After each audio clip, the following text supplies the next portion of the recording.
Every city has a street that seems to carry its personality. Not the polished version you see in postcards. The real one, the one that's constantly changing. For Vancouver, Granville Street might be that place. By the time most people wake up, thousands of footsteps have already crossed these sidewalks. Some are heading to work, others are just beginning their day. Everyone is moving towards something.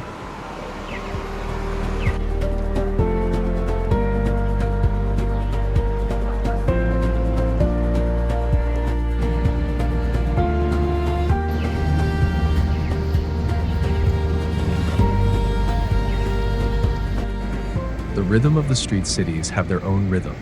You don't hear it all at once. You notice it in pieces. The brakes of a bus, a coffee shop opening its doors, the crosswalk signal counting down, conversations that last only a few seconds before disappearing into the crowd. It's a kind of music, one that's never played the same way twice.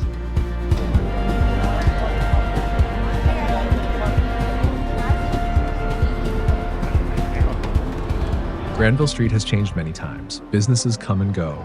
Restaurants open, theaters reinvent themselves, buildings are renovated, people move on, yet the street continues, welcoming each new chapter without forgetting the ones before it.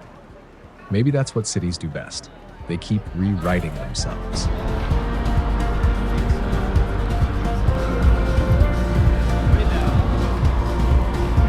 Most people experience Granville Street by looking straight ahead, trying to reach the next intersection, the next bus, the next appointment. But every now and then, it's worth looking up. Above the storefronts are details that have watched this city evolve for decades. Old architecture standing beside modern glass, different generations sharing the same block, the past and the present quietly existing together.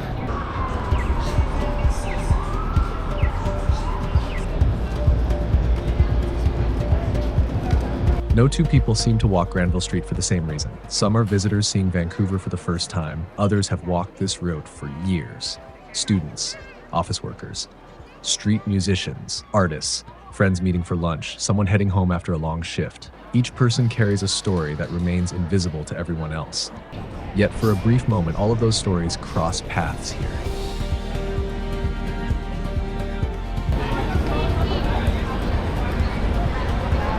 It's easy to think cities are defined by their landmarks, but I don't think that's true. I think they're defined by the moments in between.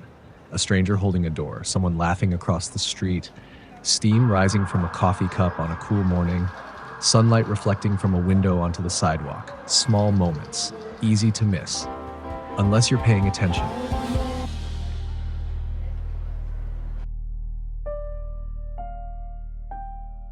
Granville Street isn't the quietest place in Vancouver.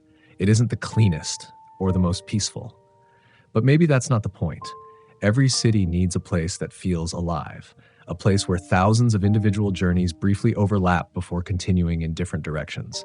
Tomorrow, these sidewalks will be filled again, different faces, different conversations, different stories, but the rhythm of the street will remain, waiting for anyone willing to slow down long enough to notice it.